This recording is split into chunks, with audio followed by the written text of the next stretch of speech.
Урматтуу замандаштар, мен бүгүн сиздерге мен жашоодогу миссиямды, жашоонун маңызын кандай тапканымды айтып бергим келип атат. Бул жашоонун маңызын тапканга чейин канчалык оор күндөрдү өткөргөнүмдү, канчалык оор убакыттар, оор мүнөттөр, оор секундалар, оор күндөр, оор жылдар өткөнүн айтып бергим келип атат. Анан ошону менен эле бул айтып берген нерселерим ошо адамдарга кандайдыр бир деңгээлде жардам берет, ушундан бир адамдар бир оң жыйынтык чыгарышат деген изги тилек менен айтып отурам. Мен өмүр бою журналист болуп иштедим, журналистиканы бүткөнмүн. Кыргыз Улуттук жашоолор союзунун мүчөсүмүн. 35-40 жылга жакын ушу газетада, радиодо, андан кийин тележурналист болуп иштедим. Мен ушул учурларда баягы журналистика илимдеринин синтези деп окуткан бизди. Анан ошол боюнча эле кичинеден чөп башылап интервью алып жүрүш иштери менен ошол тармактарды кичине окуп алып барып эле анан кыйын болуп жүрө бериптирмин да. Анан качан пенсияга чыктым, мага ушунчалык оор күндөр башталды. Мен ошол учурдан баштап өзүмдү керексиз сездим. Бул жашоодо керексиз буюмдай. Анан аябай баягы кармаш же болбосо каш деген стресстин эки эмеси бар го, мындай. Беги эле каш же болбосо кармаш дегендей эле жашадым да. Анан кээде мага ушунчалык жашоонун кызыгы жок. Бир көңдөй эле бир нерселерде жашап жүргөндөй болдум. Себеби баягы иштеп жүргөндө аябай жумушка алаксып, жолдошум экөөбүз 6 баланы чоңойтуп, тарбиялап чоңойттук, ошолорго алаксып жүрүп сездим да. Анан эле жашоонун маңызы эмне деп издей баштадым. Анан жашоонун маңызынан бир да жооп таппайм. Тигиндей таппайм, мындай таппайм, мындай таппайм. Анан мага жашоодо кызыксыз боло баштады. Анан мен ошондо азыр силерге образдуу айтып берсем, мындай бир бош фляганы салып алып эле, анан жылтыратып эле жүрүптүрмүн да. Жан дүйнөм боп-бош. Анан ичим болсо дат басып кетип, эр капкара болуп мындай пайдаланууга деле болбой калган сыяктуу да. Мен жан дүйнөм ошо сыяктуу болду. Анан таппайм келип. Тигиндей издедим, мындай издедим, даже үй бүлөм дагы ушуга аябай эле көңүл бөлүп калды да менин жашоомо. Анан бир тияка барсаң болот, элге аралашсаң болот дейт. Бирок бир дагы нерсе алаксытабайбы. Анан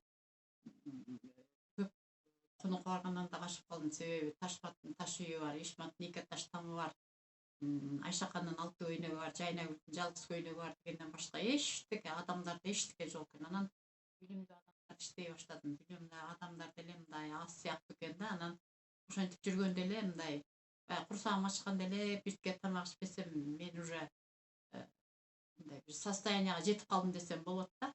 Анан жан дүйнөм боп-бош.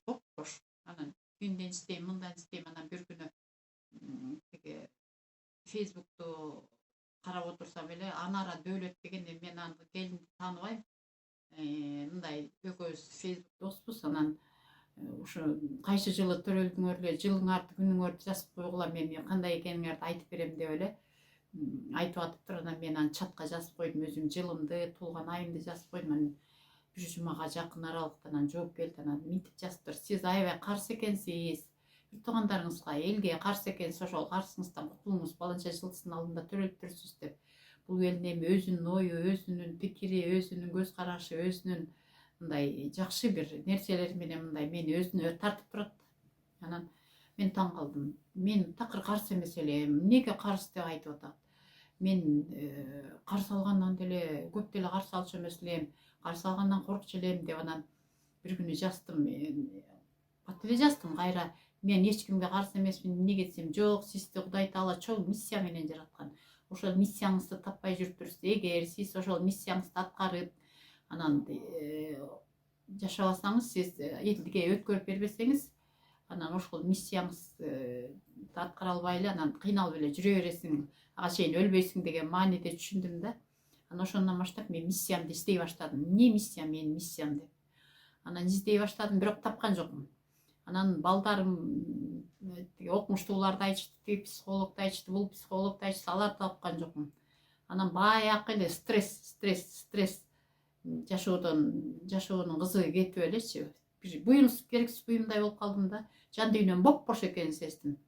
Анан жөн эле ошо 59 жашка чейин мындай жумушка алаксып, сырткы чөйрөк алаксып жүргөндү сездим да. Анан китептерди окуй баштадым, анте баштадым. Анан бир жакшы таанышым бар, аябай билимдүү врач. Анан ошол Джо Диспенза деген ошо дүйнөлүк бир нейрофизиолог бар. Ошонун китебин окусаңыз деди. Анан аны балдарым деле сунуштаган. Анан окудум. Анан окуганда аябай кызыктуу экен. Анан кызыктуу, анан окуп адамдардын мээси көбүрөөк, мээси эметет турбайбы, адамдардын мээсинен болот турбайбы бар деп анан мээни кызыгып окуй баштадым.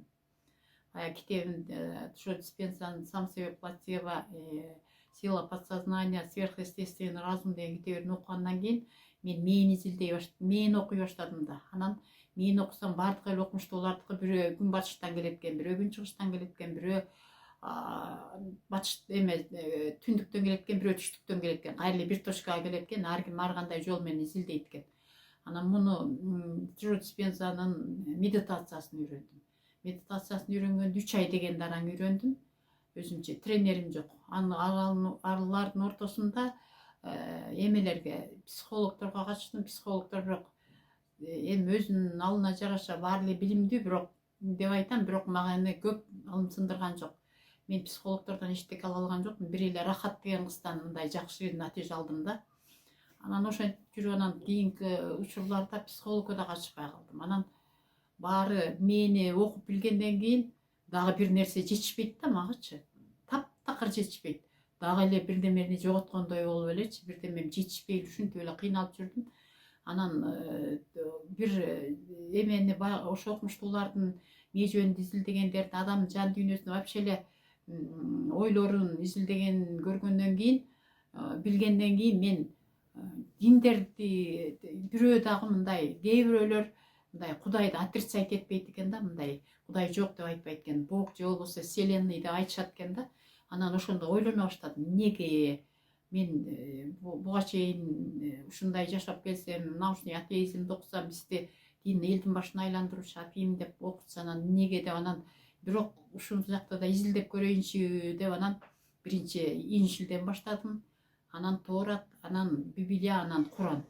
Анан ошондо бир нерсени билдим, өзгөчөлүктөр бар экен бул ыйык китептерде. Мисалы үчүн Инжилде Кудай адамды жаратканда өзүнүн бейнесине окшоштуруп жаратты деген сөз бар экен. Анан бир күн рухун берди депчи. Ошентип келип Тооратта деле ушу сыяктуу экен. Анан Библияда болсо адам ошонун көчүрүп жатыр. Куранда болсо Кудай Таала төрөлгөндө эмес жараткан, төрөлгөндө эмес, төрөткөндө эмес, Кудай бирөө деп жазыптыр да. Христианствода болсо, Библияда болсо үчтүк, ата, уул, анан рух деген бар экен. Эмеде болсо, Курандын сүрөлөрүндө болсо адамдын баягы топурактан жууруп жасаткандан кийин адамдын рухуна бир бүркүм рухумду үйлөп койдум деген жери бар экен да, ошондой сүрөлөр бар экен. Анан ошентип изилдеп отуруп, анан бир жыйынтыкка келдим. Эми албетте бул мен динди мындай рекламалайын, жетигин тейин, жемин тейин деген жокмун. Буга деле көп токтолбойм, бирок менин өзүм жеке пикирим да. Куран менен дин менен илим окшош экен. Экөө бир жатында жатыптыр да, экөө эки башка жатында да эмес. Бирөө ак көйнөк, бирөө көк көйнөк эгиздер экен. Мисалы үчүн дин келет экен, тигиндей жомок сыяктуу эле келет экен. Илим болсо, наука азыркына тигиндей отуруп, аң чүнөккө түшүп, эмелерди изилдеп отуруп анан келет экен. Анан ошол көзүм жеткенден кийин мен исламды кабыл алып, мурда деле исламды тутчумун деп ойлочумун, бирок ишенчү эмесмин. Анан ошолорду кабыл алдым, 5 бал намазга өттүм. Анан бир нерселерди байкадым, ошо дин менен эменин окшоштугунчу. Биз жанакы динди туткандар экилентип, фанат болуп, аябай тим эле окумуштуудай кылып тутат экенбиз. Жок, антиш керек эмес экен. Себеби Куранда да ошентип айтылат экен. Оку дейт, сен окуунуң дейт. Динге фанат болбо деген жери бар экен да. Эми аябай оор Куранды түшүнүш, бирок мындай түшүнсөң болот экен да. Анан ошолорду билдим. Анан ошондон кийин дагы бир 3-4 жылдан бери мен ушу мээни изилдеп жүрөм, мээни окуп үйрөнүп жүрөм.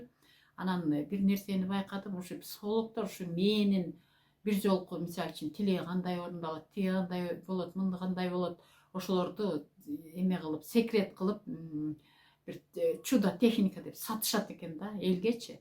А бирок мен ушу жана Анара Дөөлөттүн айтканы боюнча миссиямды таап, анан элге жөн эле мындай айтып, ошо жардам берсем, эл ошо өзүнүн мүмкүнчүлүгүн, өзүнүн Кудай Таала берген нерселерин ошо өзүнө колдонуп, жашоосун жакшыртса, стресске түшпөсө, жашоосун жакшыртып кетсе, динге фанат болбосо, бирок дин менен илим экөө чогуу экенин айткым келди да. Менин миссиямды кантип таптым деген эмем 4-5 жылдан бери кыйналган окуяны, кыйналган нерсени таптым, бирок мен укмуш таап кеттим дебейм. Мен океандын бир чачырандысын гана билем да. Чөмүч кашыктаган эмес, кашыктаган нерсесин да билбейм. Океандын бир суу тайыз жерине төш тийсе, образды айтканда тайыз жерине таш тийсе чачыраган гана чачырандысын билем да.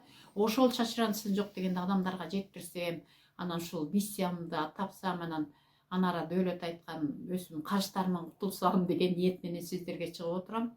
Мен а дегенде дагы ушул жерден айтып кетишим керек. Жанагы Куранга кийлигишке, Куранды, Библияны, Тоораны, анан Инжилди мындай үстүртөн окуп изилдеген себебим дагы бир окумуштуунун удивительные свойства ДНК. ДНК бул клетка. Мисалы үчүн биз ДНКны үйдө элестетсек, клетканы анын ичинде комнатада элестетиш керек да, эмени, клетканы. Анан анын ичинде кандай эмелер, оокаттар бар, аны мунулар, ошолордун бир функциясын окуп үйрөндүм. Анан ошону окуп, ошол ДНКнын кереметтүү өзгөчөлүгү дегенди окугандан кийин, анан мен ошондон кийин анан тиги жана кыйык китептерди окудум да, бул эмне дейт депчи. Анан өзүмдүн жеке пикирим бул. Анан ушуну мындай окуп билдим. Таптым эмес, окуп билдим. Мен окумуштуу эмесмин да, окумуштуулардын билдим. Анан ушуну эл менен бөлүшкүм келип атат. Ошон үчүн бүгүн сиздерге чыктым. Жумасына 2 жолу ушуну мээнин өзгөчөлүктөрүн, ар бир адамдын жашоосундагы ошо өзүнүн тагдырын табуусу, стресстен чыгуусу деги эле кандай алып, коомдо эмес, адамдын жан дүйнөсүндө кандай болоорун айткым келип атат. Себеби жан дүйнөдө ой, тилек биринчи орунда турат экен. Бирок бул кандай учурда ишке ашат, кандай учурда иштейт, кандай учурда иштебейт, ушуларды айткым келип атат да. Көңүл бурганыңыздар үчүн рахмат.